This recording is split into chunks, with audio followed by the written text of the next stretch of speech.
Good afternoon. मैं Subhash सांगिड़, civil सेवा GS दृष्टि प्लेटफॉर्म पर आपका स्वागत।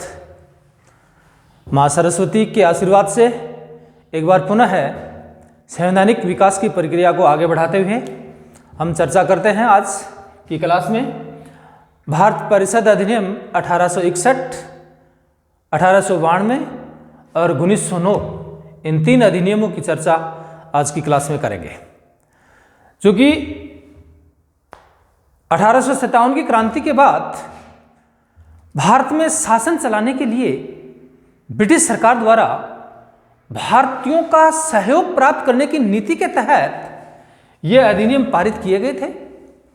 चूँकि क्रांति के बाद जो उद्वेलन था, जो आक्रोश था, उसको ब्रिटिश लोगों द्वारा या ब्रिटिश शासकों द्वारा काफी बेरहमी से दबाया गया था और उस आक्रोश को शांत करने के लिए जो ब्रिटिश नीतियां आई, उन्हीं नीतियों का परिणाम ये तीन अधिनियम बने।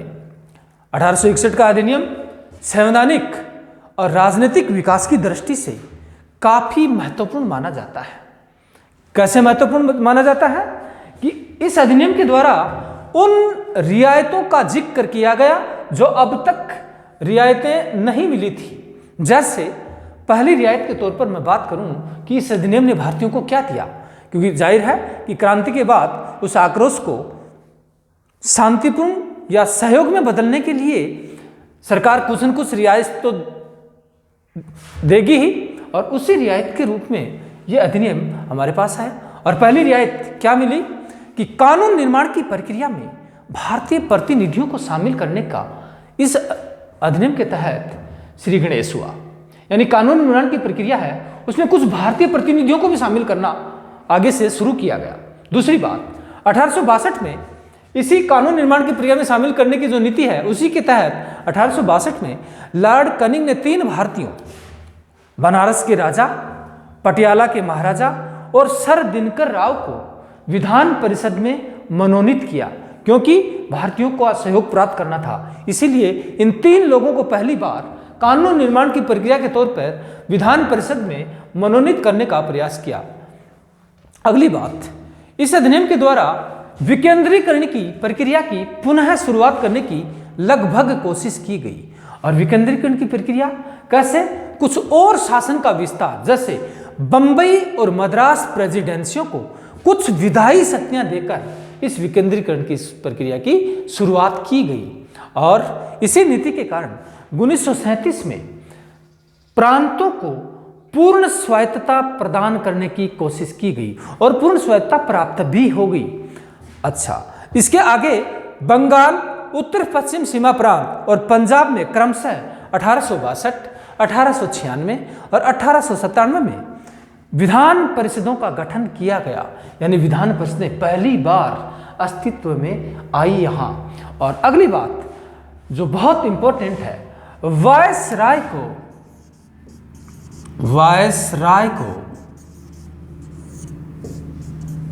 आपातकाल में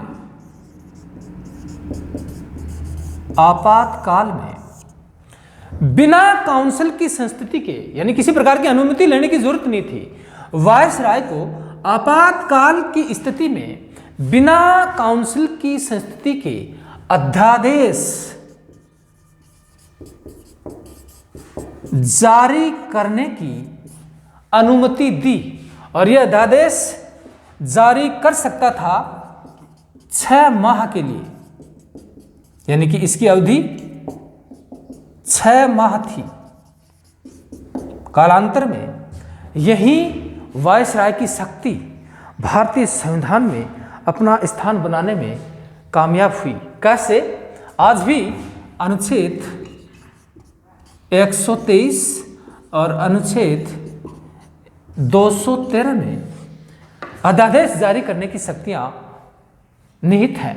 अनुच्छेद 123 के तहत राष्ट्रपति अपना अध्यादेश जारी कर सकता है, यानी राष्ट्रपति को अध्यादेश जारी करने की शक्ति दी गई है। और अनुच्छेद 213 के तहत राज्यपाल राज्य में अध्यादेश जारी कर सकता है। और यही 6 माह की जो अवधि है वो राष्ट्रपति और राज्यपाल को मिली हुई है। इस दृष्टि से 1861 का अधिनियम इन 4 बातों के तौर पर बहुत इंपॉर्टेंट है और एग्जाम की दृष्टि से ये 4 पॉइंट बहुत महत्वपूर्ण है। नंबर 1, कानून निर्माण की प्रक्रिया में भारतीय प्रतिनिधियों को शामिल करने की शुरुआत।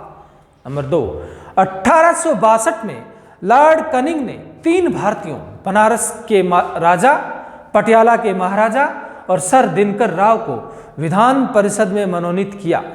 और नेक्स्ट बात दूसरी, मद्रास और बंबई प्रेसिडेंसियों को विधायी शक्तियां पुनः देकर विकेंद्रीकरण की शुरुआत की गई।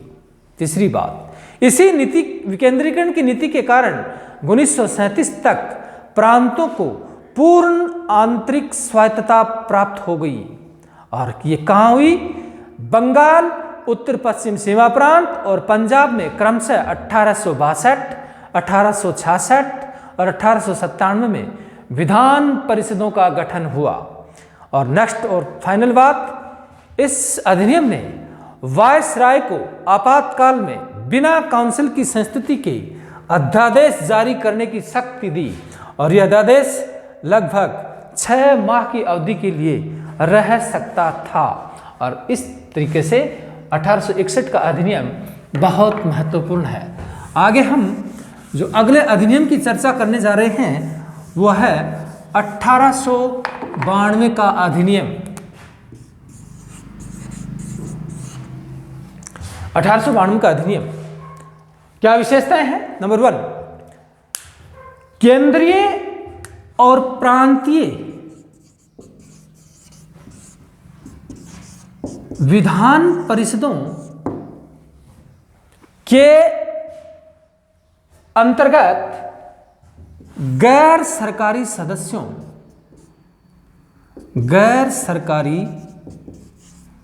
सदस्यों की संख्या बढ़ा दी गई। यानी केंद्रीय और प्रांतीय दोनों ही विधान परिषदों में गैर सरकारी सदस्यों की संख्या बढ़ा दी गई। दूसरी बात, इन विधान परिषदों को बजट पर बहस करने और कार्यपालिका के प्रश्नों का उत्तर देने के लिए अधिकृत भी कर दिया। यानी बजट पर बहस और कार्यपालिका से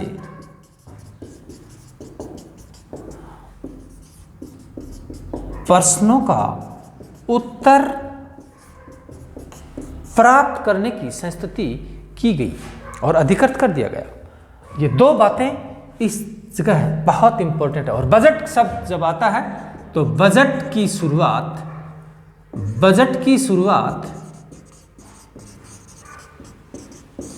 1860 में लॉर्ड कनिंग के द्वारा की गई। यानी कि भारत में बजट की शुरुआत 1860 में लॉर्ड कनिंग के द्वारा की गई। और इस तरीके से भारत परिषद अधिनियम 1892 2 बातों के लिए जाना जाता है। नंबर 1, केंद्रीय और प्रांतीय विधान परिषदों में गैर सरकारी सदस्यों की संख्या बढ़ाई गई। दूसरी, कार्यपालिका से प्रश्नों का उत्तर प्राप्त करने और बजट पर बहस करने की छूट इस अधिनियम के तहत दी गई। और आगे हम जिस अधिनियम की चर्चा करने जा रहे हैं वो है भारत परिषद अधिनियम 1909। भारत परिषद अधिनियम 1909 के अंतर्गत जो प्रावधान किए गए बड़े क्रांतिकारी थे। इस अधिनियम ने न केवल सांप्रदायिकता का बीजारोपण किया बल्कि वो सांप्रदायिकता लंबे समय तक भारतीय जनमानस को परेशान करती रही। यह अधिनियम मार्ले मिंटो अधिनियम भी कहलाता है। मार्ले उसमें भारत सचिव थे और मिंटो उसमें वायसराय थे। मिंटो का कार्यकाल 1905 से 1910 तक रहा। क्या इंपॉर्टेंट है इसमें, क्या महत्व है इसका?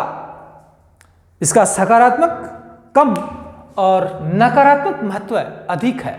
एग्जाम की दृष्टि से लगभग बहुत महत्वपूर्ण, विशेषकर प्रारंभिकी हेतु इस अधिनियम की उपादेयता को नजरअंदाज नहीं किया जा सकता। नंबर 1, केंद्रीय और प्रांतीय विधान परिषदों के आकार में वृद्धि। कितनी वृद्धि? केंद्रीय और प्रांतीय विधान परिषदों में सदस्यों की संख्या 16 से बढ़ाकर 60 कर दी गई इस अधिनियम के दौरान, किंतु प्रांतीय विधान परिषदों में इनकी संख्या एक समान नहीं थी। यानी कि वो ही दे तो रहे हैं लेकिन आसानी से नहीं। केंद्रीय विधान परिषद में सरकारी बहुमत को बनाए रखा गया इसके द्वारा। और नेक्स्ट बात, पहली बार किसी भारतीय को वायसराय और गवर्नर की कार्यकारी परिषद में शामिल करने का प्रावधान किया गया और भारत की ओर से शामिल होने वाले प्रथम व्यक्ति सत्येंद्र प्रसन्न सिन्हा थे और इन्हें विधि सदस्य बनाया गया। पृथक निर्वाचन के आधार पर, अगली बात, पृथक निर्वाचन के आधार पर मुस्लिमों के लिए सांप्रदायिक प्रतिनिधित्व का प्रावधान किया गया। इस अधिनियम के द्वारा पृथक निर्वाचन के आधार पर मुस्लिमों के लिए सांप्रदायिक प्रतिनिधित्व का प्रावधान किया गया। अर्थात ये व्यवस्था या इस व्यवस्था के अंतर्गत मुस्लिम सदस्यों का चुनाव मुस्लिम मतदाता ही कर सकते थे और इस तरीके से इस अधिनियम ने सांप्रदायिकता को वैधानिकता प्रदान की, यानी कि कानूनी मान्यता दे दी। 1909 के अधिनियम ने सांप्रदायिकता को कानूनी मान्यता दी और लॉर्ड मिंटो सांप्रदायिकता का जनक, क्योंकि इसी के काल में यह अधिनियम बना, इसलिए सांप्रदायिकता को इस अधिनियम में प्रवेश दिया गया और इन्हें सांप्रदायिकता का जनक कहा जाता है। अगली बात, इस अधिनियम ने न केवल सांप्रदायिक आधार पर निर्वाचन व्यवस्था को वैधानिकता प्रदान की, बल्कि presidency corporation, chamber of commerce, विश्वविद्यालयों और जमींदारों तक के लिए अलग प्रतिनिधित्व का प्रावधान किया। अर्थात यह अधिनियम सांप्रदायिकता के द्वारा भारतीय जनमानस को अलग थलग करने वाला माना जाता है और लॉर्ड मिंटो ने फूट डालो और राज करो की नीति का प्रमुखता के साथ में इस अधिनियम के मार्फत प्रयोग किया, जो काफी हद तक सफल भी हो गया। और इस दृष्टि से 1909 के अधिनियम की उपादेयता सर्वसिद्ध है। और आज की क्लास में इतना ही। धन्यवाद।